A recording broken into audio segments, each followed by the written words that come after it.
அருட்பெருஞ்சோதி அருட்பெருஞ்சோதி தனிப்பெரும் கண்ணை அருட்பெருஞ்சோதி. எல்லா உயிர்களும் இன்புற்று வாழ்க, வள்ளல் மலரடி வாழ்க வாழ்க, கொல்லா விரதம் குவளை எல்லாம் ஓங்குக, நல்லோர் நினைத்த நலம் பெறுக, நன்றி நினைத்த எல்லோரும் வாழ்க இசைந்து. உலக மக்களே, அறிவான நண்பர்களே, ஆண்மநேய ஒருமைப்பாடுடைய நண்பர்களே, வல்லப்பமான கல்லிய திருவெட்பாவிலிருந்து அருட்பெருஞ்சோதி ஆண்டவருடைய திருவிளையாடலை பார்த்து கொண்டிருக்கிறோம். அருட்பெருஞ்சோதி ஆண்டவருடைய திருவிளையாடல் இந்த பிரபஞ்சத்திலேயே ஏராளமான திருவிளையாடல்கள் நடந்து கொண்டிருந்தன என்றாலும் கூட கலியுகத்தினுடைய கடைசி திருவிளையாடல் தான் மிகவும் முக்கியமானது. 1823ஆம் ஆண்டு தொடங்கிய திருவிளையாடல் 30/1/1874 இரவு 12 மணி வரையிலையும் இறைவனுடைய திருவிளையாடல் நடந்து கொண்டிருந்தது. அதுக்கு காரணம், ஏற்கனவே இந்த பிரபஞ்சத்தில் தோன்றிய யுகங்களும் சரி, சமயங்கள், மதங்கள், மார்க்கங்களுடைய காலகட்டங்கள் முடிவடையும் நிலையில் உலக மக்களுக்கென்று ஒரு மார்க்கம் வேண்டும் என்பதற்காக சுத்த சன்மார்க்கத்தை நிறுவி அதை தன் மகன் கையில் ஒப்படைப்பதற்காக தன்னுடைய செல்வ பிள்ளையை ஒரு தாயின் வழியாக இந்த பூலோகிற்கு வருவிக்க செய்தார் அருட்பெருஞ்சோதி ஆண்டவர். தன் மகனை வருவிக்க செய்த பிறகு இந்த 51 ஆண்டுகள் நடந்த திருவிளையாடல்களை 8 ஆண்டுகளாக பிரித்து தன் மகனுக்கு எப்படியெல்லாம் அருளை கொடுத்தார் என்பதையும், இறுதியாக சுத்த சன்மார்க்கத்தை கொடுத்த பிறகு இந்த சமயங்களும் மதங்களும் மார்க்கங்களும் தேவையில்லை என்ற நிலையில் தன் மகனுக்கு எப்படியெல்லாம் அருளை கொடுத்தார் என்பதையும், இறுதியாக தன் மகனோடு எப்படி இரண்டரை கலந்து கொண்டார் என்பதை தான் திருவிளையாடலாக நாம் பார்த்து கொண்டிருக்கிறோம்.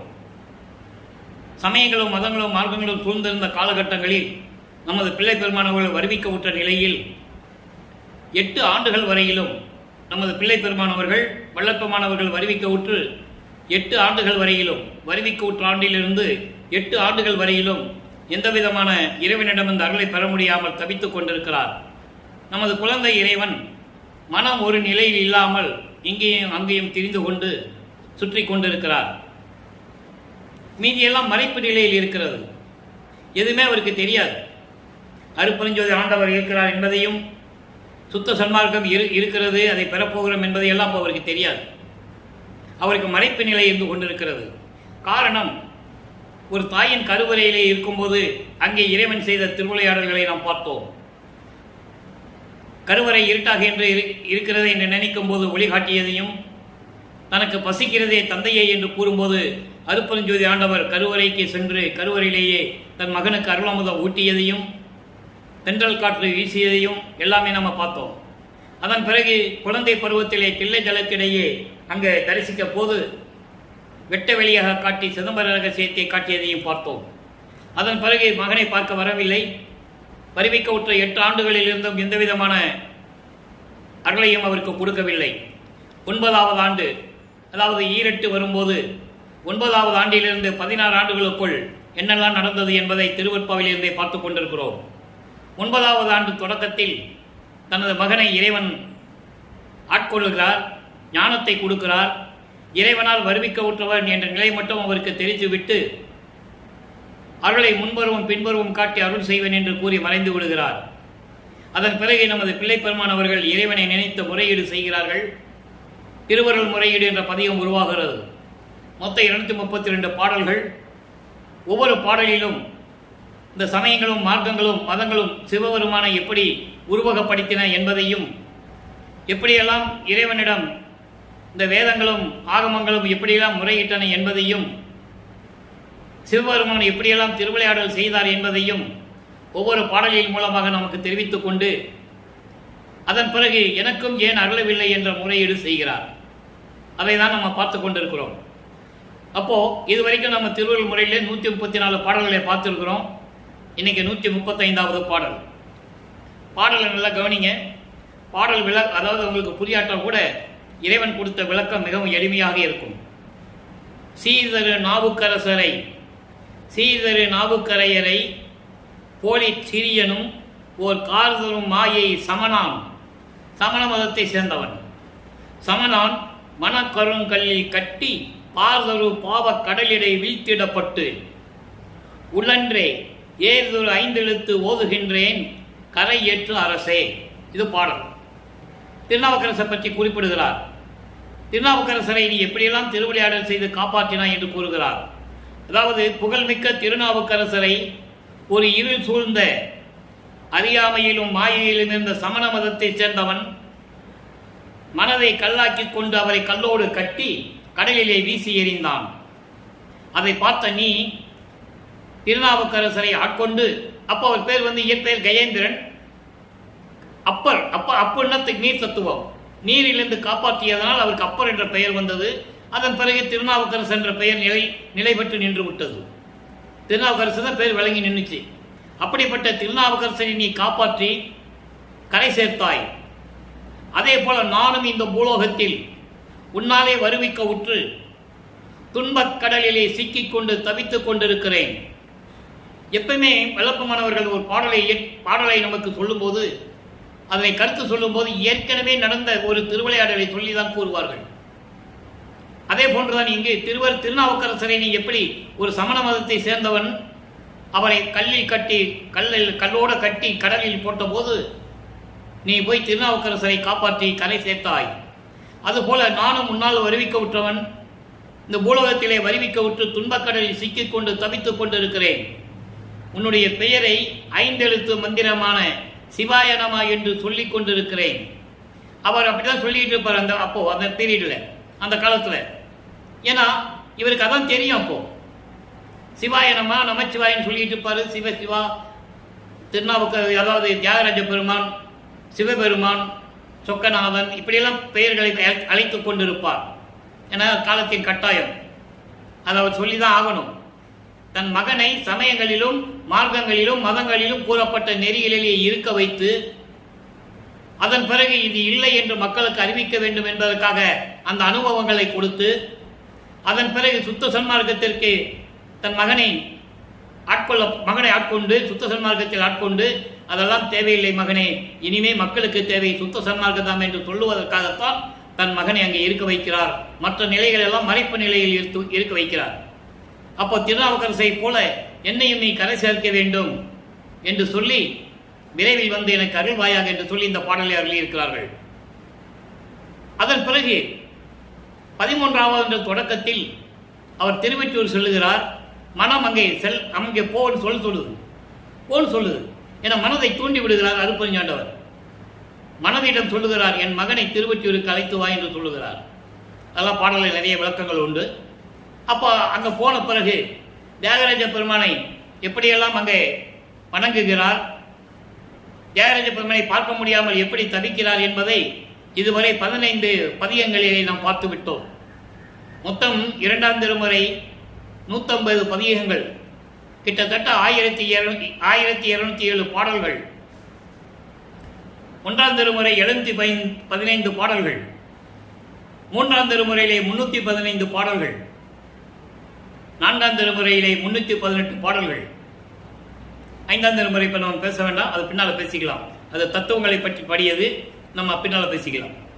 6ஆம் திருமுறை அதே போல 2552 பாடல்களை கொண்டது. இந்த 4 திருமுறையில் இருக்கிற பாடல்களுக்கும்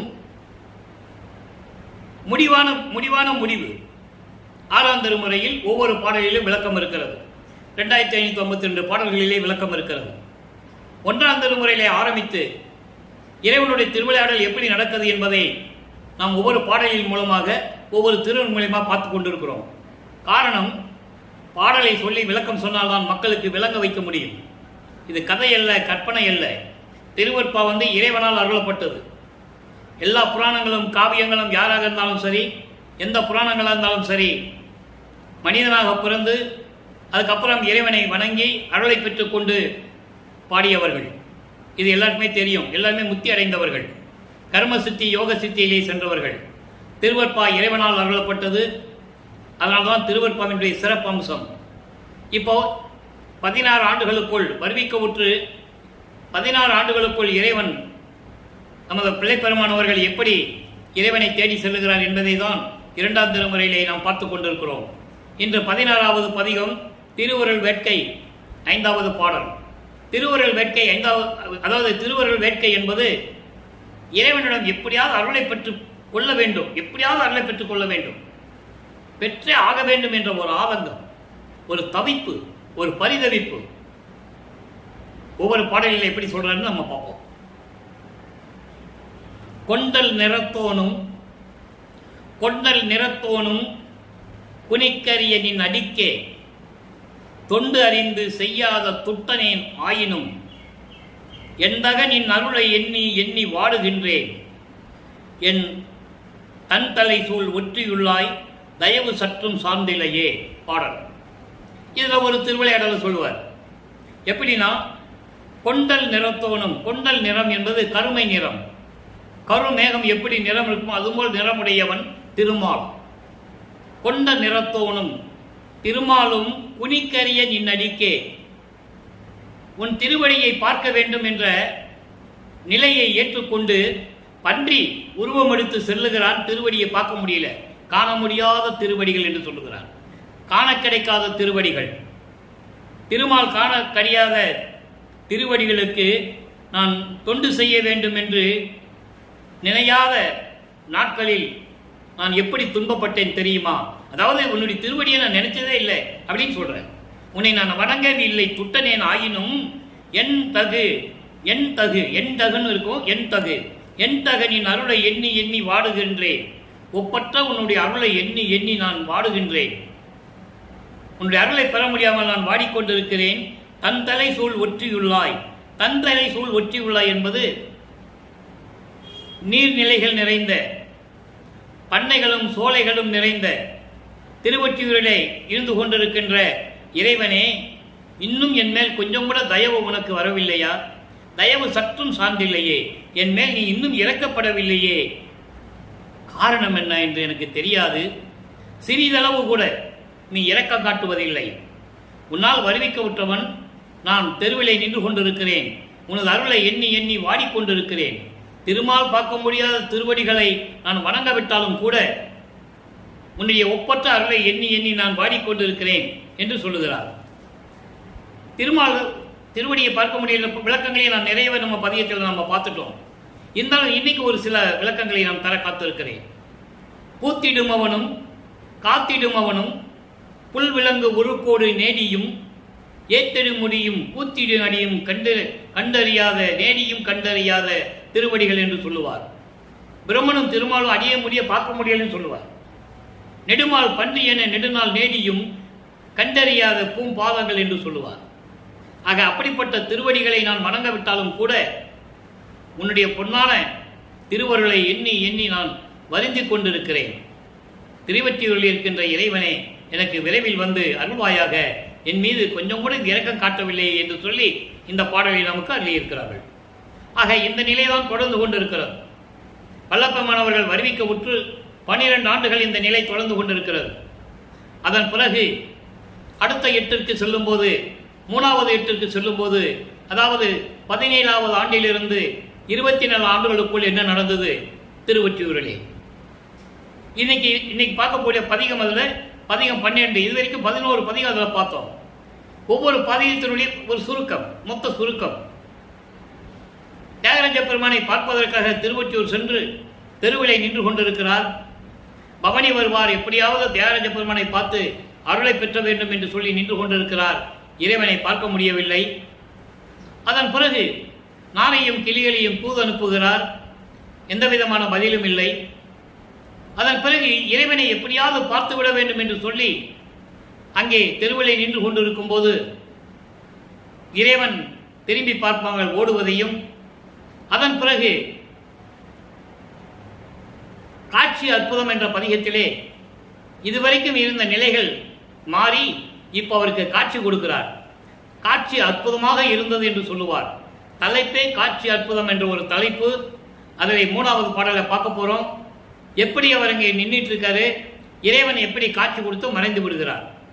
இது ஏன் இந்த நிலை தொடர்கிறது என்றால், அதனுடைய அனுபவங்களை தன் மகன் பெற வேண்டும் என்பதற்காக சமயங்களையும் மார்க்கங்களையும் பின்பற்றி கொண்டு அவர் இருந்து கொண்டிருக்கிறார். திருநீர் பூசிக்கொண்டும் உத்தராட்சமாலை அணிந்து கொண்டும் மற்ற சங்கற்ப அந்த அதாவது இந்த சம்பிரதாயங்கள், விளக்கேற்றுவது, ஊதுபத்தி கற்பூரம் ஏற்றி வழிபடுவது, உருவ வழிபாடு செய்வது, நமச்சிவாயா சிவாயாமா என்று சொல்லுவது, இந்த நிலையில் இருந்து கொண்டிருக்கிறார். இப்ப காட்சி அற்புதம் எப்படி காட்சி கொடுத்துட்டு மறைஞ்சிடுறார். அதை எப்படி ஒரு தோழியிடம் சொல்வது போல உலக மக்களுக்கு தெரிவிக்கிறார் என்பதை தான் பார்த்து கொண்டிருக்கிறோம். ஈதல் ஈதல் ஒளியா வன்கையினார் எல்லாம் வல்ல சித்தரவர் ஓதல் ஒளியா ஒற்றியில் என் உள்ளம் உவக்க உலகமெல்லாம் ஆதல் ஒளியா எழில் உரு கொண்டு அடைந்தார். கண்டேன் கண்டேன் உடன் காணேன் காதல் ஒளியாது என்னடி நான் கனவோ நனவோ கண்டதுவே. இது பாடல். இந்த பாடலின் விளக்கம் பாருங்க. அதாவது ஈதல் ஒளியா வன்கையினார் அருள் கொடை உள்ளம் கொண்ட கொடை வள்ளல், அருள் கொண்ட வள்ளல் கொடை கொண்ட வள்ளம் வள்ளலார், அதாவது பெரிய வள்ளல் என்று சொல்லுகிறார். அருளை கொடுப்பதில் கொடை வள்ளல், அதான் ஈதல் ஒளியா வன் கையினார் கொடை வள்ளல் என்று சொல்லுகிறார். எல்லாம் வல்ல சித்தரவர், எல்லாம் வல்ல இறைவனவர் ஓதல் ஒளியா ஒற்றியில். ஓதல் ஒளியா ஒற்றியில் என்பது கடல் அலைகள் ஆர்ப்பரிக்கும் திருவொற்றியூரிலே இருந்து கொண்டு இருக்கின்ற இறைவன். அப்போ கடல் பக்கத்தில் தான் அந்த கோயில் இருந்து இருக்கப்போ கடல் அலைகள் ஆர்ப்பரிக்கும் திருவொற்றியூரிலே இருந்து கொண்டிருக்கின்ற இறைவன் என் உள்ளம் உவக்க, என் உள்ளம் மகிழ உலகமெல்லாம் ஆதல் ஒளியா எழில் உரு கொண்டடைந்தார். ஆதல் ஒளியா எழில் உரு என்பது அனல், அதாவது நெருப்பு வடிவில், நெருப்பு வடிவில், அழகாக நெருப்பு வடிவில் பரிபூரணமாக அந்த உருவோடு எனக்கு காட்சி அளித்தார். கண்டேன். காட்சி மட்டும்தான் பார்க்கிறார் இவர். மகன் பார்த்த உடனே காட்சி கொடுத்துட்டு அப்படியே மறைந்து விடுகிறார். எப்படி பார்த்தாராம்? காதல் ஒளியாது, காதல் ஒளியாது கண்டேன். இறைவன் மீது காதல் கொண்டுள்ளதனால் மன மகிழ்ச்சியோடு, காதலோடு, அன்போடு நான் பரிபூரணமாக அந்த உருவத்தை நான் கண்டேன். உருவத்தை கண்டேன். நான் பார்த்ததும் உடனே மறைந்து விட்டார். உடனே காணேன், உடனே மறைந்து விட்டார். தோழியே, என்னடி நான் கனவா நனவா நான் கண்டதுவே? நான் பார்த்தது கனவா நனவா என்று கூட எனக்கு தெரியவில்லை. இறைவனை பார்ப்பதற்காக ஏங்கிக் கொண்டிருந்த போது என் முன்னால் நெருப்பு வடிவில், ஜோதி வடிவில் என் முன்னால் தோன்றினார். நான் பார்த்து மகிழ்ந்து கொண்டிருக்கும் போதே மறைந்து விட்டார். அப்போ இப்ப நிலைகள் மாறுகிறது. இப்ப இறைவனை பார்க்கிறாரு. இதுக்கு முன்னால் அது எதுவுமே நடக்கல. இப்ப இறைவனை பார்த்து கொண்டிருக்கிறார். அந்த காட்சி அற்புதத்தை தெரிவிக்கிறார். இதனால் உலக மக்களுக்கு தெரிவிக்க வேண்டிய மைய கருத்து அவர் தெரிவிக்கிறார். உலக மக்களே, நான் ஒரு தாயின் வழியாக வருவிக்க உற்று இதை நேரடியாக உலக மக்களிடம் சொல்ல முடியாது, உடல் இருந்தவர்களிடம் சொல்ல முடியாது. ஏன்னால் அதுதான் காலத்தின் கட்டாயம். அதனால் பாடலின் மூலமாக தெரிவிக்கிறார் அவருடைய நிலையை, அவருடைய மனநிலையை, அவர் எப்படி வருவிக்க உற்றார், எப்படி துன்பப்பட்டு கொண்டிருக்கிறார் என்பதை பாடல்களின் மூலமாக நமக்கு தெரிவித்துக் கொண்டிருக்கிறார். மக்களிடம் யாரும் சொல்லவில்லை, அதனால் மக்களுக்கு தெரியாது. நான் இறைவனால் வருவிக்க உற்று 24 ஆண்டுகள் வரையிலும் இறைவனை காண முடியாமலும், இறைவனிடமிருந்து எந்த விதமான அருளை பெற முடியாமலும், மற்றவர்களை ஏளன பேச்சுக்கும் கிண்டல்களுக்கும் நான் துன்பப்பட்டுக் கொண்டிருந்தேன். என் மனநிலை அந்த நிலையில் அப்போது இருந்து கொண்டிருக்கிறது என்று சொல்லி இந்த பாடலை நமக்கு அருளியிருக்கிறார்கள். இதனுடைய விளக்கத்தை மெய்யருள் வியப்பிலே கூறுவார். 12 ஆண்டு தொடங்கி இற்றைய பகல் வரை நான் பட்ட பாடு, இந்த படியில் நான் பட்ட பாடு, இந்த பூலோகத்தில் நான் பட்ட துன்பங்கள் எல்லாம் நினைத்து பார்த்தால் மலையும் கரையும் இரும்பும் உருகும் அப்படின்லாம் சொல்லுவார். ஆக இந்த நிலையில் வல்லப்பெருமானவர்கள் இருந்து கொண்டிருக்கிறார்கள். இப்போ வல்லப்பெருமானவர்களுக்கு வைவிக்க ஒற்று 24 ஆண்டுகள் ஆகிவிட்டது. 24 ஆண்டுகள் ஓடிவிட்டது. 51 ஆண்டுகளில் 24 ஆண்டு கழிஞ்சு போச்சு. இன்னும் 27 ஆண்டுகள் தான் இருக்கு. இப்போ 4வது ஆண்டில் இருக்கும்போது, அதாவது 25வது ஆண்டிலிருந்து 32 ஆண்டுகளுக்குள், அந்த 8 ஆண்டுகளுக்குள் என்ன நடந்தது என்பதை பாடலின் மூலமாக, அருட்பிரகாச மாலை பாடல் மூலமாக நாம் பார்த்து கொண்டிருக்கிறோம். வல்லப்பெருமானவர்கள் அதாவது வருவிக்க உற்று 27வது ஆண்டில் தனக்கோடி அம்மையாருக்கு திருமங்கல்யம் கூட்டி அந்த அம்மாவுக்கு மோட்ச வீட்டை காட்டி விமோசனத்தை கொடுத்து பூர்த்தி செய்து விட்டார். அப்ப அந்த திருமணத்தின் போது பிரமன், திருமால், ருத்திரன், மாணவர்களாம் வாழ்த்த காத்து கொண்டிருக்கிறார்கள். தன் தந்தையும் தாயும் வரவில்லை என்று இவர் மனம் இயங்குகிறது என்பதை பாடலிலே கூறியிருக்கிறார்கள். அதை நம்ம பார்க்க போறோம். திருவிளையாடலை சொல்லும்போது இந்த திருவிளையாடல் 27வது ஆண்டு நடந்த திருவிளையாடலை சொல்லதால் இந்த விளக்கம் உங்களுக்கு நான் கூறுகிறேன். மனசுல வச்சுக்கங்க. அந்த பாட்டு வரும்போது உங்களுக்கு பரிபூரணமான விளக்கம் கிடைக்கும். அதன் பிறகு இவர் மனநிலையில் ஒரு உறுதியுடன் இருக்கிறார். இனிமேல் நம்ம எங்கேயும் போகக்கூடாது, திருவொற்றியூருக்கு போகக்கூடாது, திருமலைவாயல், திருவள்ளிதயத்துக்கு எங்கேயுமே போகக்கூடாதுன்னு சொல்லி வீட்டுக்குள்ளேயே அமர்ந்து கொண்டு கதவை சாத்தி தாழ்பால் இட்டுகிறார். தாழ்பால் போட்டுறார். நான் திறக்க மாட்டேன், இறைவன் வந்தால் திறக்கட்டும், இல்லை என்ன வேணாலும் நடக்கட்டும் அப்படின்னு சொல்லி உள்ளே இருந்துட்டார். இப்போ இறைவன் வருகிறார். இதை திருவிளையாடலை டெய்லி நம்ம ஏன் சொல்கிறேன்றதை நீங்கள் கொஞ்சம் புரிஞ்சுக்கணும். ஒவ்வொரு பாடல் சொல்லும்போது அது கரெக்டாக நம்ம சொல்லி ஆகணும். அப்போ தான் மக்களுக்கு புரியும். ஒவ்வொரு பாடலையும் ஒவ்வொரு விதமாக சொல்லுவார். இன்னைக்கு இறைவன் எப்படி வராரு, கதவு திறந்து உள்ள வராரு, என்ன அருள் கொடையை கொடுக்குறாரு, அதனுடைய நிலையை எப்படி சொல்லுகிறார் பார்க்குறோம். கருப்பிரகாச மலை இன்னைக்கு 60வது பாடல். மொத்தம் 100 பாடல்களை கொண்டது. இன்னைக்கு 60வது பாடலை பார்க்குறோம். சொல் நிறைந்த பொருளும், சொல் நிறைந்த என்பது சொல் நிறைந்த பொருள், சொல் நிறைந்த பொருளும் அதன் இலக்கியமும் ஆகி துரிய நடுவிருந்த அடித்துணை வருந்த நடந்து. எப்படிப்பட்ட திருவடிகள் எப்படிப்பட்ட திருவடிகளாம் அதை சொல்றேன். தன் மகனுக்காக விண்ணுலகத்திலிருந்து திருவழியாக நடந்து வந்து கதவை திறந்து எப்படி அருளை கொடுக்கிறாருன்னு சொல்றாரு. துரிய நடுவிருந்த அடித்துணை வருந்த, அதாவது சொல் நிறைந்த பொருளும் அதன் இலக்கியமும் ஆகி. அதாவது ஒரு பாடலுக்கு தேவை இலக்கணமும் இலக்கிய நடையும். இலக்கணம் இருக்கணும், இலக்கிய நடையும் இருக்கணும். அப்படி விளங்குவது போல 2 திருவடிகள். ஒரு பாடலுக்கு எப்படி இலக்கணமும் இலக்கியமும் தேவையோ அதுபோல 2 திருவடிகள், ஒப்பற்ற திருவடிகள். எங்கே? துரிய வெளியில் இருக்கின்ற திருவடிகள் கால்வலிக்க நடந்து கொன் நிறைந்த இரவினிடை பயங்கரமான இருட்டு, பயமுறுத்தம். அதாவது அந்த இருட்டுக்குள்ள போன பயமா இருக்கும்.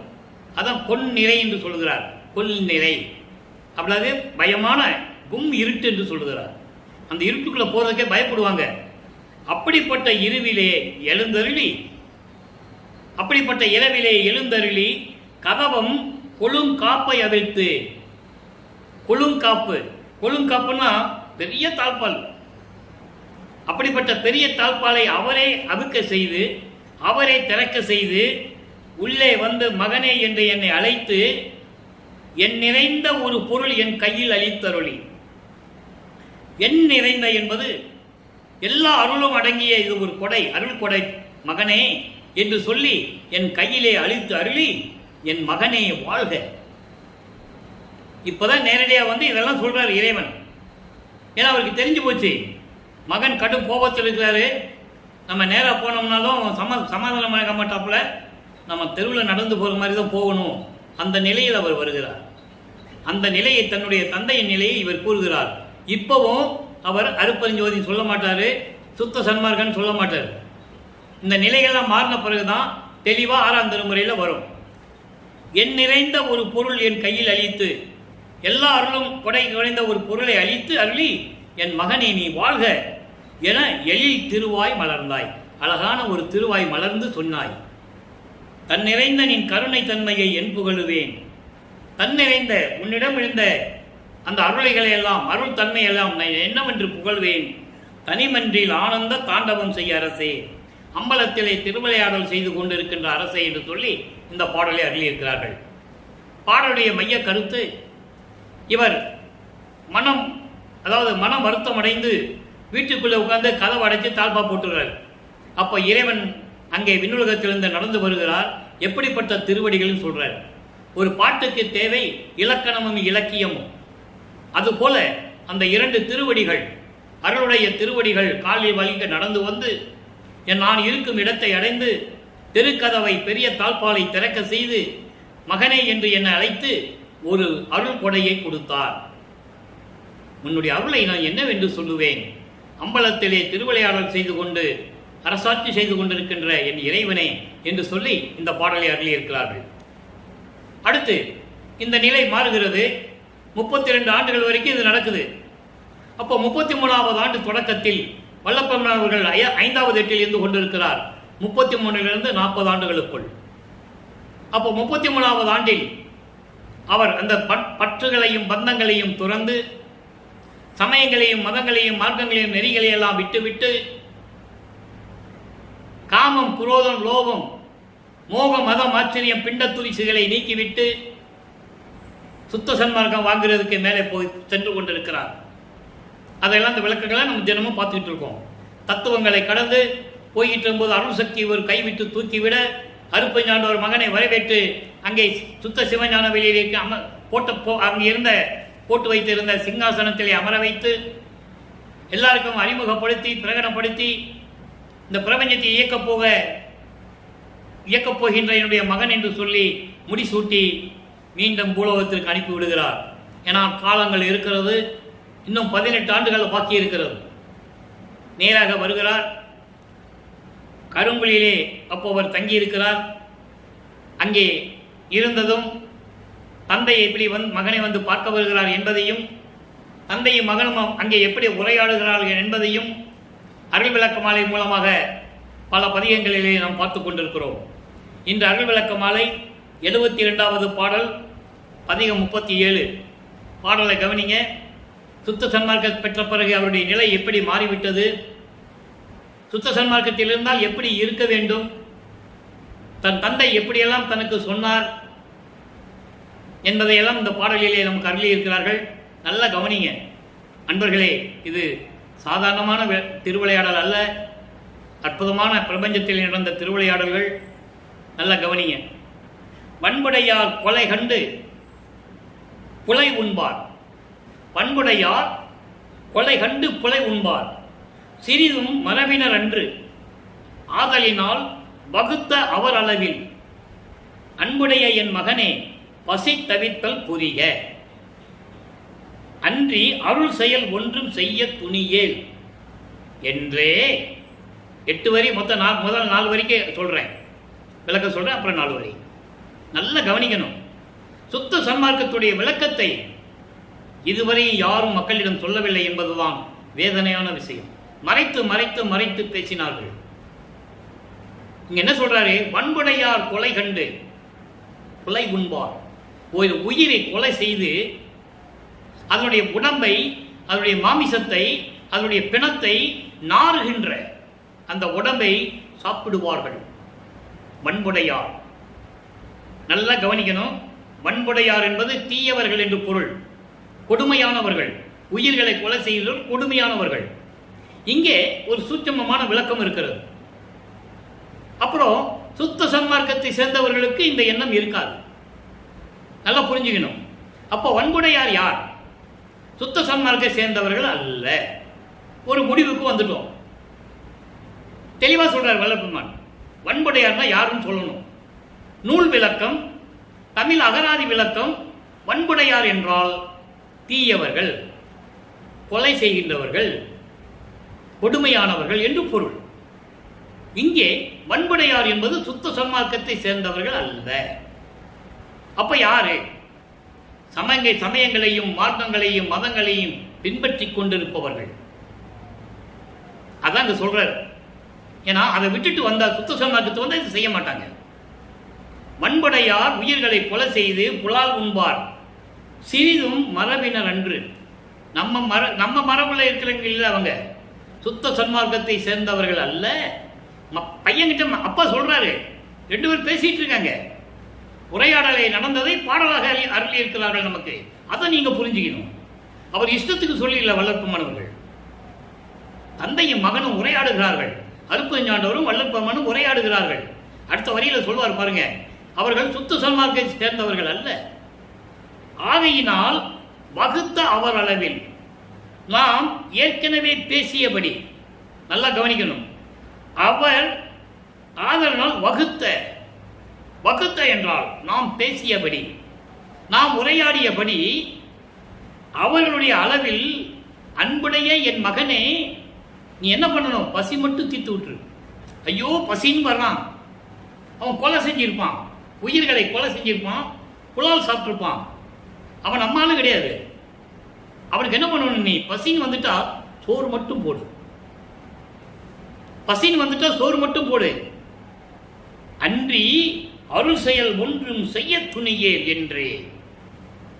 அவனுக்கு அருளை கொடுக்கணும், செல்வத்தை கொடுக்கணும், நோயற்ற வாழ்வை கொடுக்கணும் நீ நினைக்க கூடாது. இது என் கட்டளை. தெளிவா சொல்லுவாரே, என்று இன்புற என் தனக்கு இசைத்த என் குருவே. அன்போடு என்கிட்ட சொல்றாரு. அதெல்லாம் செய்யாதவனுக்கு ஏமாத்துவான். அந்த நிலைதான் தொடர்ந்து கொண்டிருக்கிறது. சுத்த சன்மார்க்கம் என்பது வேறு, சமயங்கள், மதங்கள், மார்க்கங்கள், நெறிகள் வேறு என்பதை இங்கே தெளிவுபடுத்துகிறார் வல்லப்பமானவர்கள் என்பதை நான் பதிவு செய்ய கடமைப்பட்டிருக்கிறேன். மக்கள்கிட்ட சொல்லும்போது சொல்லணும், நீ வடலூருக்கு வரேன்னா இதெல்லாம் விட்டுட்டு வரணும்னு சொல்லணும். ஏன்னா வந்தா கூட ஒண்ணு கிடைக்காதீங்க சொல்றாரு. அருள் செய்ய துணியே, அருளை கொடுக்காத, ஏமாத்துவான். நான் சொல்றேன், நான் படைத்தவன், அந்த உயிரை படைத்தவன் நான் தான், நானே சொல்லுகிறேன், அருளை கொடுக்காத என்ற மகனிடம் கட்டளை இடுகிறார் என்பதை நீங்கள் புரிந்து கொள்ள வேண்டும். இன்புற எந்தனக்கு இசைத்த என் குருவே. சோத்தை போட்டு அனுப்பிடுவனுக்கு அவ்வளவுதான். அவன் நம்மால் கிடையாது, நம்ம தெரியாம படைச்சிட்டோம் அவனை. அவன் எப்படி இருக்கிறான்னு பின்னால் பார்த்துக்கலாம். நம்ம சோறு மட்டும் போட்டு கொடுத்துரு, அருள் எதுவும் கொடுத்துக்காத, செல்வத்தை கொடுக்காத, எதுவுமே அவனுக்கு கொடுக்காதன்னு சொல்லிட்டார். என்னைத்தான் ஈன்ற தனி தந்தையே, இதை சொல்லுவதற்காகத்தான் என்னை ஈன்று ஆண்ட சன்மார்க்கம் அணிவர என்னைத்தான் ஈன்று அமுதளித்த இனிய நற்றாயே. அகத்தை கருத்து புறத்தை வெளுத்திருந்த உலக அனைவரையும் சகத்தை திருத்தி சன்மார்க்கத்தை அடைவித்திட அவரும் இகத்தே பரத்தையெல்லாம் பெற்று மகிழ்ந்திடுவதற்கென்றே என்னை உகத்தே இறைவன் வருவிக்கவுற்றே அருளை பெற்றேன் சொல்லுவார். வருவித்த வண்ணமும் நானே, இந்த மாநிலத்தை செய்யும் வண்ணமும் தானே தெரிவித்து அவங்க அப்பாவை சொல்லுவார். அவர் தான் எனக்கு தெரிவித்ததெல்லாம் நான் செஞ்சுக்கிட்டு இருக்கேன்னு சொல்லுவார். ஆக அந்த வகையிலே இதுக்காகத்தான் என்னை ஈன்று இந்த பூலோகத்திற்கு என்னை அனுப்பினாய் என்று சொல்லுகிறார். தனி தந்தையே, தாயே, என் இறையே, துன்ப அருள் மெய்த்தவர் சூழ்ந்து போற்றும். தெளிவா சொல்றாரு. துன்பறுத்து வைத்தவர் யார்? சுத்த சன்மார்க்கத்தை சேர்ந்தவன், சமயங்களையும் மதங்களையும் மார்க்கங்களையும் சாராதவன், கொலையும் புலையும் தவிர்த்தவன், உயிர் நேயம் கொண்டு ஜீவகாரணிய ஒழுக்கத்தில் இருந்து கொண்டிருப்பவன், சுத்த சன்மார்க்கத்தை சேர்ந்தவன். அவன்கள் போற்றக்கூடிய இறைவனே, திருச்சிற்றம்பலத்திலே திருவிளையாடல் செய்து கொண்டிருக்கின்ற இறைவனே, நான் சொல்லுவதையெல்லாம் கேட்டு எனக்கு அருள வேண்டும் என்று சொல்லுகிறார். உடனே இதெல்லாம் சொல்லி முடிச்சுட்டார் அப்பா கிட்ட. இப்ப மறுபடியும் ஒரு வேண்டுகோள் வைக்கிறாரு. இறைவனை எப்படியெல்லாம் சொல்லி வேண்டுகோள் வைக்கிறார். 4வது பாடல் வேண்டுகோள், 59வது பதிகம். அன்பர்களே, மறுபடியும் நான் சொல்ல ஒரு விளக்கம் சொல்ல கடமைப்பட்டிருக்கிறேன். பாடல்கள் மட்டும்தான் இங்கே நான் குறிப்பிடுத்திக் கொண்டு உங்களிடம் கொண்டு வந்திருக்கிறேன். விளக்கங்கள்லாம் அந்தந்த நேரத்தில் இறைவன் கொடுத்த விளக்கம்தான். நானே பேசினதை திருப்பி எனக்கு தெரியாது. என் பதிவை நானே பார்த்தா தான் நான் என்ன பேசுறேன்னு எனக்கே தெரியும். நல்ல கவனிங்க. வளர்த்தவா, நாத வளர்த்தவா. வளர்த்தவனா இன்னும் அருள் வல்லமை படைத்தவன், பரநாத தலைவனே, ஜோதி மலையவா, அருப்பெருஞ்சோதி ஆண்டவரே, மனமுதல் கடந்த புலத்தவா. மனமுதல்னா மனம், சித்தம், புத்தி, அகங்காரம், அந்த கருணைகளை கடந்த தலைவனே, எனது புலத்தவா. புலத்து பிளஸ் அவான்னு படிக்கணும். புலத்து பிளஸ் அவா அப்படின்னு படிக்கணும். ஏன்னா முதல்ல ஒரு புலத்தவா சொல்றாரு, ரெண்டாவையும் சொல்றாரு எனது புலத்தவா. எனது புலத்து பிளஸ் அவா தவிர்த்து. இங்கே புலத்து அப்படி என்பது ஐம்புலன்கள். பொறிகள் வேறு, புலன்கள் வேறு. பொறிகள் என்பது கண், காது, மூக்கு, வாய்மை. புலன்கள் என்பது ஒளி, சுவை, உணர்வு, நாற்றம், அதாவது மனம். இதையெல்லாம் நீக்கிய இறைவன், என்னை நீக்கிய இறைவன் என்று சொல்லுகிறார். ஐம்புலன்களை நீக்கிய இறைவன் பூரண ஞான நோக்களித்த நலத்தவா. ஞான நோக்களித்த என்பது எனக்கு ஞான கண் கொடுத்த இறைவனே. சமயங்களிலும் மதங்களிலும் மார்க்கங்களிலும் நமது பிள்ளை பெருமாள் இருக்கும்போது அவருக்கு ஞானக்கண் இல்லை. ஞானக்கண் என்பது மெஞ்ஞானம், ஞானம் மட்டும்தான் இருந்தது. எனவே சமயங்களிலும் மதங்களிலும் மார்க்கங்களில் இருக்கிறவங்களுக்கு ஞானம் இருக்கும், அதுல எந்த விதமான மாற்று கருத்து கிடையாது. அந்த ஞானத்தோடு சென்றவர்கள் தான் கோடான கோடி பேர்கள். அவங்களுக்கெல்லாம் மெஞ்ஞானமே கிடையாது. பிரம்மன் திருமாலுக்கே கிடையாது மெஞ்ஞானம். தெளிவா சொல்றாரு. அதுக்கெல்லாம் விளக்கங்கள்லாம் திருவற்பாவிலே உண்டு, யாரும் மறுக்க முடியாது. அப்படி எனக்கு ஞானக்கண் மெஞ்ஞானத்தை கொடுத்த இறைவனே, அளவற்ற அருளை கொண்ட இறைவனே, மறையும் நாடியும் காண்பதற்கு அரிதாம் பலத்தவா. மறை வேதங்கள் தேடியும் கண்டுபிடிக்க முடியல. அழகா சொல்லுவாரு, அனந்த வேதம், அளவிருந்த நெடுங்காலம், சித்தர் யோகர் அறிஞர் மலர், அனந்த வேதம், களவு இறந்தும் கரணாதி இறந்தும் செய்யும் கடும் தவத்தும் காண்பரிதாம் கடவுளாகி. யாருமே இறைவனை பார்க்க முடியலன்னு சொல்லுவார். அதான் இங்க சொல்றாரு, மறையும் நாடியும் காண்பதற்கு அரிதாம். வேதங்கள் கூட உன்னை பார்க்க முடியாத நிலையில் இருக்கின்ற அருள் வல்லமை படைத்த அரிய தலைவனே, அருட்பெருஞ்சோதியே. சிவபெருமானை பார்த்திருக்கலாம், நடராஜனை பார்த்திருக்கலாம், யாரை வேணா பார்த்திருக்கலாம், அருட்பெருஞ்சோதியை யாரும் பார்க்கல. அதான் இங்கே சொல்றார்.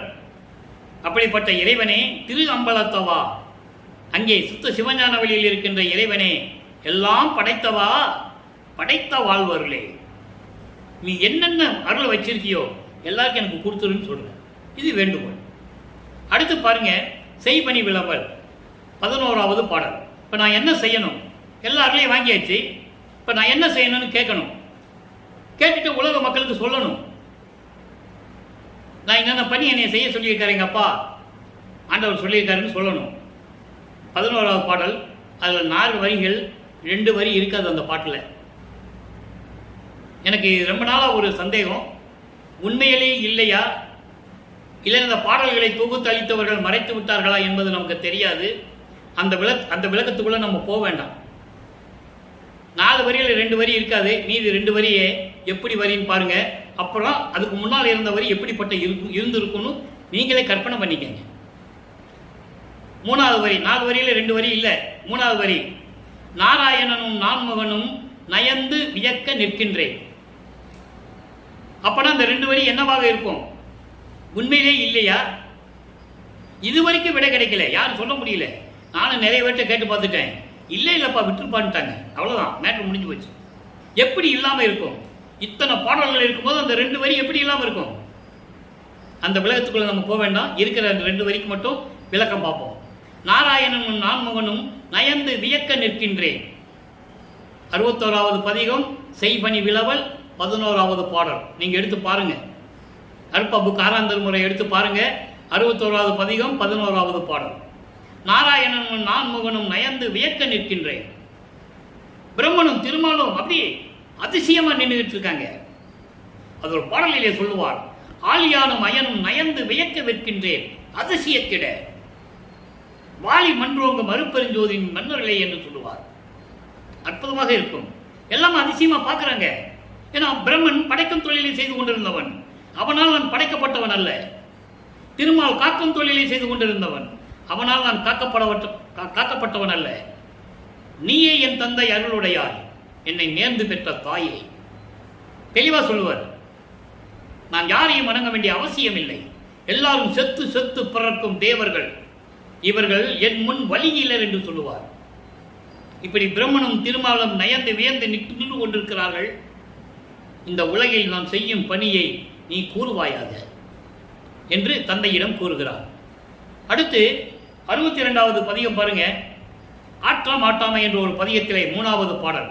இந்த ஆற்ற மாட்டாமை என்பது ஒரு ஆற்றாமை, அதாவது சகித்துக் கொள்ள முடியாத ஒரு நிலையில் இருந்து கொண்டு சொல்லுகிறார்.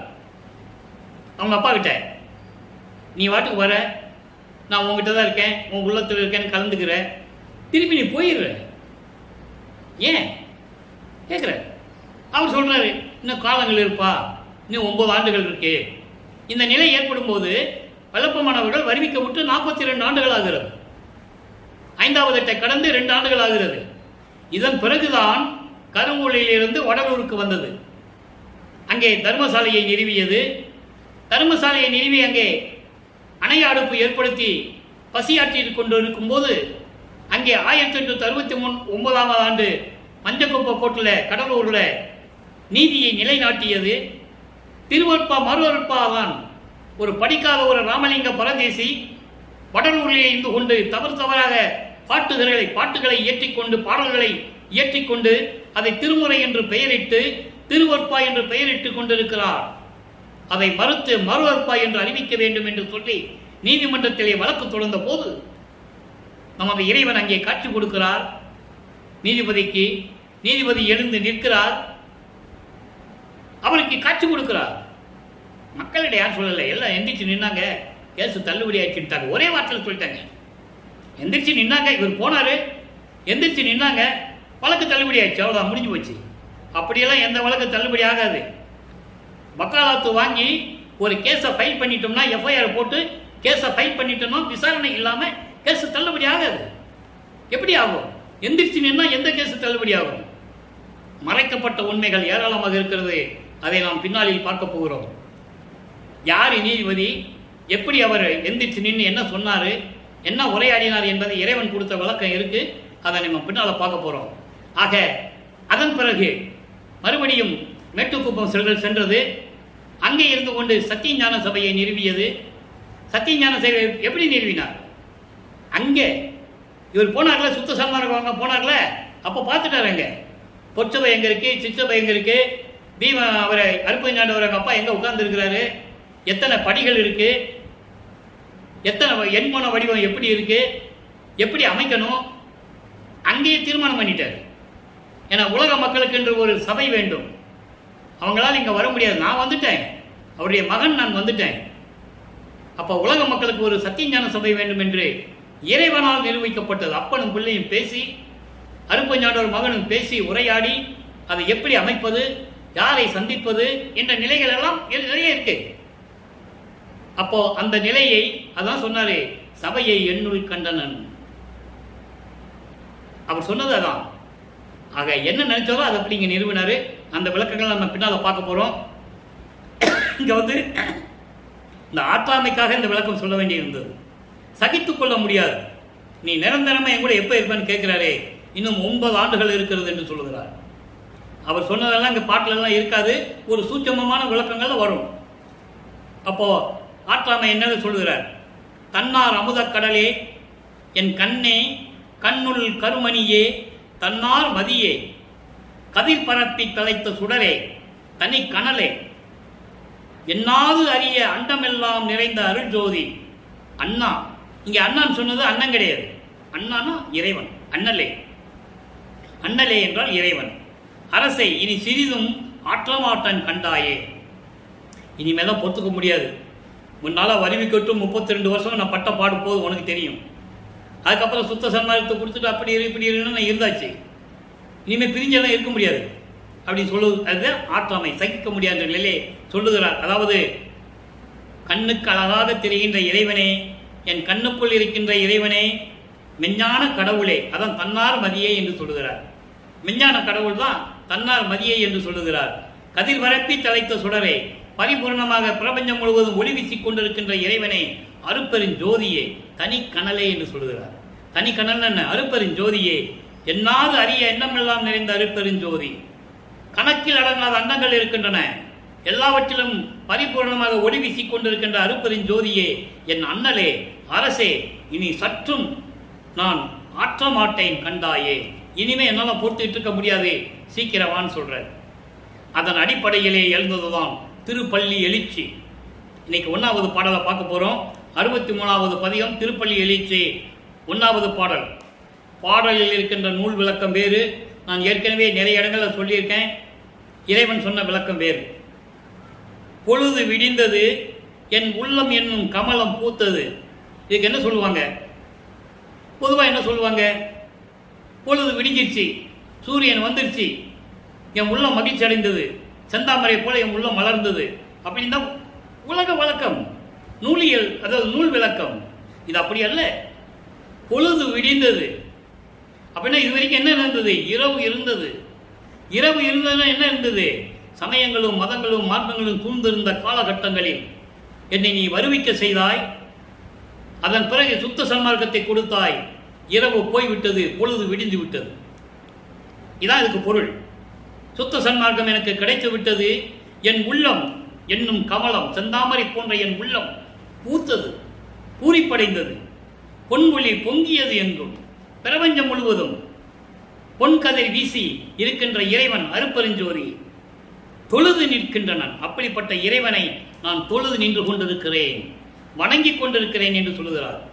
அதான் பொழுது விடிந்தது, அறியாமை நீங்கியது, சமயங்களும் மதனுடைய மார்க்கங்கள் நிலை மாறிவிட்டது, சுத்த சன்மார்க்கம் கிடைத்து விட்டது, என் உள்ளம் எனும் கமலம் பூத்தது, கமலம் செந்தாமரை மலை போன்ற என் உள்ளம் பூரிப்படைந்தது, பேரின்பமாக இருக்கின்றேன், பரிபூரணமாக பிரபஞ்சம் முழுவதும் எங்கும் ஒளி வீசிக் கொண்டிருக்கிறார் என் இறைவன் அருப்பெருஞ்சோதி. அவரை நான் வணங்கிக் கொண்டு நின்று கொண்டிருக்கிறேன், வணங்கிக் கொண்டிருக்கிறேன். செய்வனி எல்லாம் சொல்லுதல் வேண்டும் என் சத்குருவே. கரெக்டாக சொன்னா செய்வனி வினவலை கேட்கிறாரா, நான் என்ன பணி செய்யணும்னு உடனே திருப்பள்ளி எழுச்சி சொல்றாரே. திருப்பள்ளி எழுச்சி என்பது நீ எழுந்தருளி எனக்கு அருள் செய்ய வேண்டும் என்ற பொருள். திருப்பள்ளி எழுச்சி என்பது தூங்கிட்டு இருந்து எந்திரிச்சு வர்றதில்லை. திருப்பள்ளினா என்ன சொல்லுவாங்க, சமயங்களிலும் மதங்களிலும் மார்க்கங்களிலும் தூங்கிட்டு ஊஞ்சலாடி தூங்கிட்டு இருக்காரு இறைவனு, திருப்பள்ளி எழுச்சியை பாடணும், பாட்டு பாட்டா அவர் எந்திரிச்சு வருவார் அப்படின்லாம் சொல்லுவாங்க. சுத்த சன்மார்க்கத்தில் அது இல்லை. இறைவன் எங்க தூங்குறது? அரிதுயிலில் இருப்பார். அரிதுயில் பேர் உறக்கம். பேர் உறக்கம் என்பது தூக்கம் அல்ல. அந்த நிலையில் கண் மூடி இருக்கும், மூடவும் மூடாது, திறந்தும் திறந்திருக்காது, ஒரே சிந்தனையில் இருப்பது. பிரபஞ்சத்தினுடைய உயிர்களை எப்படி காப்பாற்றுவது, எந்தெந்த நிலையில் எப்படி செயலாற்றுவது, சிந்தனையில் இருப்பது பேர் உறக்கம். அதான் அரிதுயில் என்று சொல்லுவார் வளர்ப்பமானவர்கள். அதில் இருந்து எந்திரிச்சு வாழ்ற வந்து என்னை எழுப்பின அர்த்தம். அறியாமையை நீக்கி எனக்கு செய்வனி என்ன செய்யணும் அது சொல்லு. நீ அங்கேயே இருந்துட்டு என்ன பண்ற, அங்கே சுத்த சிவஞானில் இருந்துட்டு என்ன பண்றீங்க வான்னு கூப்பிடுறாரு. அதான் திருப்பள்ளி எழுச்சி. அங்கேருந்து கூப்பிடுறாரு. நல்லா கவனிக்கணும். இன்னும் அதுக்கு பின்னால் ஒரு பாடல் இருக்கு. இங்க பள்ளி எழுப்பின்னு சொல்லுவாரு, இங்க என்ன சொல்லுவாரு, பள்ளி எழுந்து அறைவாயனே சொல்லுவார். இங்க பத்தறுத்தல் ஒரு பதியம் பார்க்க போறோம், அங்க பள்ளி எழுப்பின்னு சொல்லுவார். இவ்வளவு வித்தியாசங்கள் இருக்குது. மக்கள்கிட்ட சொன்னதானே அதுக்கு தெரியும். இப்ப பாருங்க, செய்வனி எல்லாம் சொல்லுதல் வேண்டும் என் வல்ல சத்குருவே. நான் என்ன செய்யணும் நீ சொல்லு அப்படின்னு சொல்ற. அப்ப நீ என்ன பண்ணணும், இங்க வரணும்னு கூப்பிடுறாரு. சும்மா அங்கேயே உட்காந்துட்டு என்ன பண்ற, என் கூட வா. சொல்லி பணி எழுப்பும் என் வல்ல சத்குருவே. முழுதும் ஆனான் என ஆகம வேத மலைகளெல்லாம் மொழிகின்ற முன்னவனே. முழுதும் ஆனான் என்று வேதங்களும் ஆகமங்களும், ரிக்வேதம், யசுர்வேதம், சாமவேதம், அதர்வேதம் போன்ற வேதங்களும் ஆகம நூல்கள் 28 பிரிவுகள் இருக்கின்றன. எல்லாமே நீதான் முழுமையான இறைவன் என்று சொல்லி வணங்கிக் கொண்டிருக்கின்றன. அதான் முழுதும் ஆனான், நீதான் பிரபஞ்சம் முழுதும் இருந்து கொண்டிருக்கிறாய் என்று சொல்லி வேதங்களும் ஆகமங்களும் எல்லாம் வணங்குகின்ற முன்னவனே. முன்னவனே என்ன, முதல்வனேனா என்ன, சுயம் ஜோதியாக உருவானவன், ஆதியும் அந்தமெல்லாம் இருப்பது ஜோதி, அதான் முன்னவன். இது அற்புதமா சொல்வார், பல இடங்கள்ல உண்டு. அப்படிப்பட்ட இறைவனே, எழுதல் அரிய சீர் அருட்பெருஞ்சோதி. உன்னுடைய அருள் பொறுமையை எழுதவும் முடியாது, சொல்லவும் முடியாது. உன்னுடைய அருள் புகழை, உன்னுடைய அருளை, உன் அருள் பாங்கை எந்த ஏட்டிலையும் எழுதவும் முடியாது, சொல்லவும் முடியாது. அப்படிப்பட்ட நிலையில் இருக்கின்ற அருட்பெருஞ்சோதி, எழுதல் அரிய சீர் அருட்பெருஞ்சோதி. என் தந்தையே, பள்ளி எழுந்து வருவாயே. பள்ளி எழுந்து வருவாய் நேரத்தம் அங்கிருந்து வான் கூப்பிடுற. நீ தூங்கிட்டு இருக்க, தூக்கத்தில் எந்திரிச்சு வான் கூப்பிடுறது இல்லை. பள்ளி எழுந்து அருள்வாயே, நீ என் முன் தோன்றி, அங்கிருந்து இங்க வா, முதல்ல என் முன் தோன்றி எனக்கு அருள வேண்டும் என்று சொல்லுகிறார். எவ்வளவு அற்புதமான பாருங்க. அடுத்து பாருங்க, சொல்லிட்டாரா, அப்பாவும் வரணும்ல. திருவந்தியார்ல சொல்றாரு. அதுல திருவந்தியார்ல அந்த விளக்கம் சொல்றாரு. இந்த திருவந்தியார் என்பது ஒரு சின்ன விளக்கம் தர வேண்டியிருக்கிறது. உந்திப்பறை என்பது அது அந்த காலகட்டங்களில் சிறுவர்கள் விளையாண்ட ஒரு விளையாட்டு. எதிரே சிறுவர்கள் உட்கார்ந்து இருப்பாங்க. பறவை போல பறப்பது, சும்மா கையில காட்டி பறவை போல பறக்கிற மாதிரி விளையாடுறது, அப்படின்னு ஒரு விளக்கம் இருக்கு. அது அகராதியிலே உண்டு, தமிழ் இலக்கிய அந்த இலக்கண அகராதியிலே உண்டு. ஆனால் இங்கே உந்தி பற என்பது இறைவன் கொடுத்த விளக்கம் தான், என்னுடைய சொந்த விளக்கம் அல்ல. ஏற்றுக்கொள்வதும் கொள்ளாததும் உங்களுடைய சுதந்திரம். அது பெருமானே சொல்லுவார் பல இடங்கள்ல, உங்களுடைய சுதந்திரத்தை யாரும் தடுக்க முடியாது என்று சொல்லுவார். உந்திப்பற என்பது அதாவது இலக்கண அகராதியிலே நீங்க போய் பார்த்தா தெரியும், சிறுவர்கள் ஒரு விளையாடுகின்ற ஒரு விளையாட்டு என்றுதான் இருக்கும். இதையே ஆடேடி பந்து என்ற ஒரு பதிகத்திலே 6ஆம் திருமுறையிலே 116வது பதிகத்தில் ஆடேடி பந்துன்னு ஒரு பதிகம் இருக்கு. அங்கே ஆடேடி பந்து என்பது 2 தோழிகள் பந்தாடுவது போல உரையாடுவது போல பாடலை இயற்றி இருப்பார்கள். நல்லா புரிஞ்சுக்கணும் நீங்க. ஆடேடி பந்துன்னு என்ன அர்த்தம்? பந்து விளையாடுவது, 2 தோழிகள் பந்து விளையாடுவது போல அந்த பாடலை அருளி இருப்பார்கள். அங்கே பிரபஞ்சத்தின் உண்மையெல்லாம் சொல்லி இருப்பார். அது போன்றுதான் இங்கே குழந்தைகள் விளையாடுவது போல இந்த பாடலை எடுத்துக்கொள்ளலாம் என்றும் எடுத்துக்கொள்ளலாம். உந்தி என்பது காற்றிலே உந்துகின்ற ஒரு சக்தி இருக்கிறது. பறவை போல பறக்கின்றது என்று ஒரு விளையாட்டு இருக்குது அல்லவா, அது போல எடுத்துக்கலாம். காற்றிலே பறக்கக்கூடிய ஒரு சக்தி. பற என்பது சொல். அது இவர் என்ன சொல்றாருன்னா, நான் சொல்லுவதை நீ பிரபஞ்சத்தில் போய் சொல்லு என்று சொல்லுவது போல இந்த பாடலை அருளி இருக்கிறார் என்பது எனக்கு இறைவன் கொடுத்த விளக்கம். நீங்கள் ஏற்றுக்கொள்வதும் ஏற்றுக்கொள்ளாததும் உங்களுடைய சுதந்திரம். அதில் எந்த விதமான குறுக்கீடு கிடையாது. ஏன்னா இந்த விளக்கத்தை சொல்லி ஆகணும். இவருக்கு எப்படி தெரியும் இப்படி இருக்கே அப்படி இருக்கே அப்படின்னு நீங்க நினைக்கக்கூடாது. அதுக்காக இந்த விளக்கத்தை சொல்றேன். நீங்க ஏத்துக்கிட்டாலும் ஏத்துக்கலாம், இல்லை இது தேவையில்லைன்னு சொன்னால் நீங்க விட்டுலாம், அதை பத்தி ஒன்றும் பிரச்சனை இல்லை. உந்தி பற என்பது என்ன சொல்றாருன்னா, இரவு விடிந்தது. அங்க எப்படி இருந்தது? பொழுது விடிந்ததுன்னு இருந்தது இல்ல திருப்பள்ளி எழுச்சியில. இங்க இரவு விடிந்தது. இரவு விடிந்தது, இணையடி வாய்த்தன, பரவி மகிழ்ந்தேன். அங்க என்ன சொன்னாரு? திருப்பள்ளி எழுச்சியில பொழுது விடிஞ்சிருச்சு, என் உள்ளம் என்னும் கமலம் பூத்தது. இங்க என்ன சொல்றாரு? இரவு விடிந்தது, இணையடி வாய்த்தது, பரவி மகிழ்ந்தேன்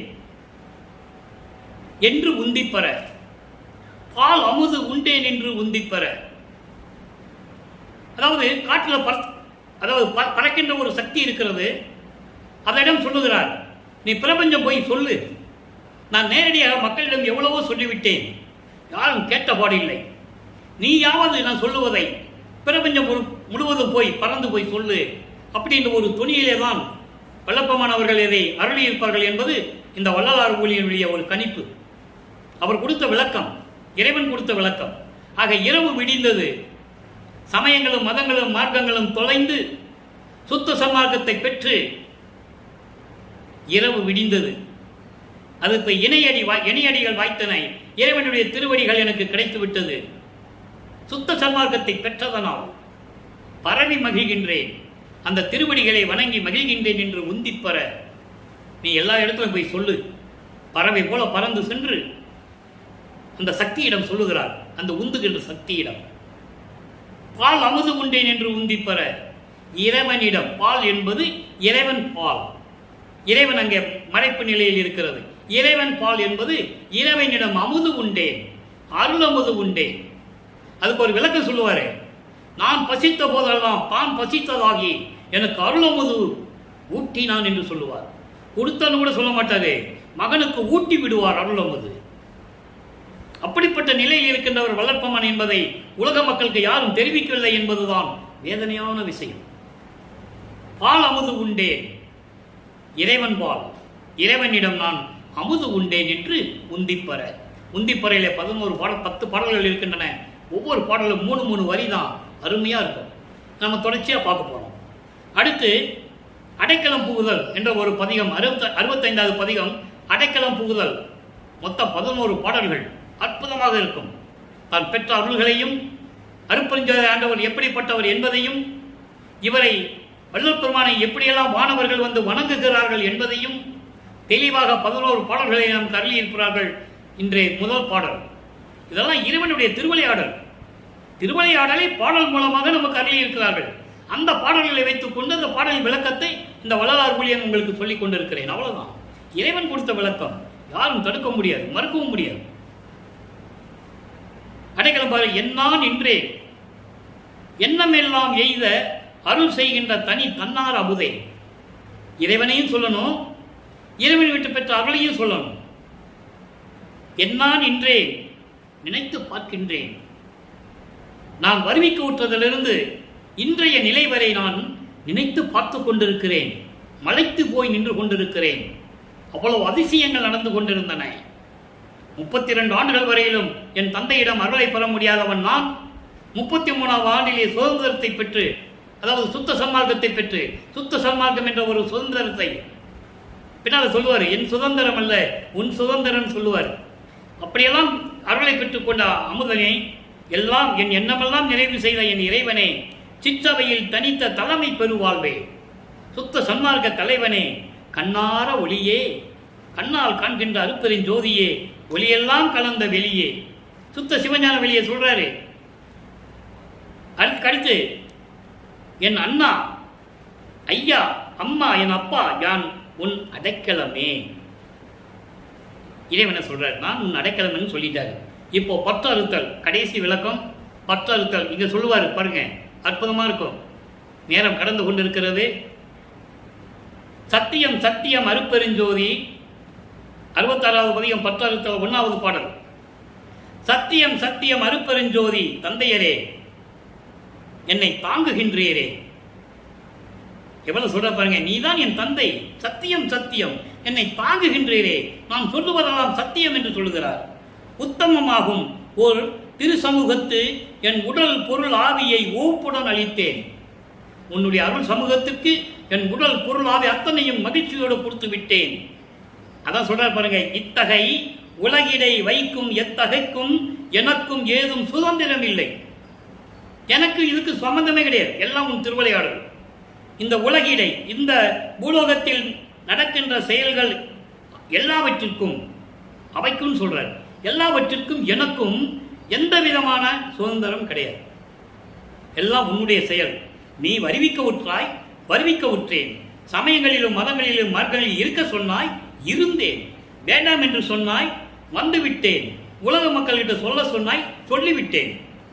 எப்படி சொல்றாரு பாருங்க, இனி எனக்கு இதுக்கு சம்பந்தமே இல்லை, எல்லாம் உன்னுடைய திருவிளையாடல். ஏதும் சுதந்திரம் எனக்கு இல்லை. இங்கு பூலோகத்தில் இனி நீர் எத்தகை ஆயினும் செய்து கொள்வேன். நீ இந்த பூலோகத்தில் வந்துட்டல, நீ என்ன வேணா செஞ்சுக்க. உடனே அவங்க அப்பா சொல்றாரு, நீ அங்க மேல வா, உனக்குன்னு ஒரு உலகம் இருக்குது, அங்க வச்சு நீ உன்னுடைய திருவிளையாடலாம் பண்ணிக்கோன்னு சொல்றாரு. அதுக்கு ஒரு பாட்டில் சொல்லுவாரு, அதெல்லாம் நம்ம பின்னால் பார்க்க போறோம். அதெல்லாம் வேண்டாம் எனக்கு. நான் பூலோகத்தில் இருந்துக்கிட்டு, நான் இங்கேயே மக்களை பார்த்துக்கிட்டு, இங்கேயே மக்களுக்கு செய்ய வேண்டியதை செஞ்சுக்கிட்டு, நான் இங்கேயே இருக்கிறேன்னு சொல்லிட்டேன். அதான் சொல்றாரு, பூலோகத்தில் இனி நீர் எத்தகை ஆயினும் செய்து கொள்பேன். நீ என்ன வேணாலும் நீங்க பண்ணிக்கங்க, என்னுடைய சுதந்திரம் ஒன்றும் இல்லை. எல்லாமே உன்னுடைய திருவிளையாடல், எல்லாமே நீ சொல்லிதான் நடந்தது. எனக்கு மறைப்பு நிலை கொடுத்திருந்தாய், நான் அப்படி இருந்தேன். அதனால எல்லாமே நீதான், என்ன வேணா செஞ்சுக்கோ. என்னை பள்ளி எழுப்பி மெய் இன்பம் தந்தீரே. திருப்பள்ளி எழுத்துல என்ன சொல்லுவாரு, பள்ளி எழுந்து அருள்வாயன்னு சொல்லுவாரு. நீ வா இங்கன்னு சொல்லுவாரு. இங்க என்ன சொல்றாரு, பள்ளி எழுப்பி. ரெண்டுக்கு வித்தியாசம் தெரிஞ்சுக்கணும் நீங்க. பள்ளி எழுப்பி, அறியாமையிலிருந்து என்னை வெளியே எடுத்து, சமயங்களிலும் மதங்களிலும் மார்க்கங்களிலிருந்து தடைகளை எல்லாம் நீக்கி, சுத்த சன்மார்க்கத்தை கொடுத்து மெய் இன்பம் தந்தீரே. பள்ளி எழுப்பின்றதுக்கு இவ்வளவு விளக்கம் இருக்கு. பள்ளி எழுப்பினா தூக்கத்தில் எழுப்புறது இல்லை. இவர் தூங்கிட்டு இருந்தாரு, அவர் வந்து மகனை எந்திரின்னு சொல்லல, அது அர்த்தம் இல்லை, அது நூல் விளக்கம். அது யார் வேணா சொல்லலாம். சுத்த சன்மார்க்க விளக்கம்னு ஒன்று இருக்குல்ல, பள்ளி எழுப்பி அந்த மாதிரி எல்லாவற்றையும் நீக்கி சுத்த சன்மார்க்கத்தை கொடுத்து எனக்கு மெய் இன்பம் தந்தீரே, பேரின்ப நிலையை தந்தீரே. பேரின்ப நிலை ஒருமை நிலை. ஒருமை நிலை என்பது கடவுள் நிலை. கடவுள் நிலை அறிந்து அம்மியமாதல், ஏம சித்தி, சாகா கல்வி, தத்துவங்களை நிகரம் செய்தல், கடைசியில கடவுள் நிலை அறிந்து அம்மியமாதல். ஆக அப்படிப்பட்ட நிலையை எனக்கு கொடுத்து விட்டேனே என்று சொல்லி உலக மக்களுக்கு தெரிவிக்கிறார். எனவே அன்பர்களே, இன்று இறைவனுடைய திருவிளையாடலை பார்த்தோம். தினமும் தொடரும், நாளையும் தொடரும். நீங்கள் எல்லாம் சுத்த சன்மார்க்கத்தில் இணைந்து கொலையும் புலையும் தவிர்த்து சைவ நெறியில் இருந்து கொண்டு உருவ வழிபாடுகளை நீக்கி ஜோதி வழிபாடு செய்து அருட்பெருஞ்சோதி அருட்பெருஞ்சோதி தனிப்பெருங்கருணை அருட்பெருஞ்சோதிய மகாமந்திரத்தை உச்சரித்து இறைவனுடைய அருளையும் செல்வங்களையெல்லாம் பெற்று இந்த வையகத்திலே நீங்கள் வாழ்வாங்கு வாழ வேண்டும் என்று வாழ்த்தி இந்த வள்ளலார் மொழியன் விடைபெறுகிறேன். நன்றி, வணக்கம். அருட்பெருஞ்சோதி அருட்பெருஞ்சோதி தனிப்பெரும் கருணை அருட்பெருஞ்சோதி.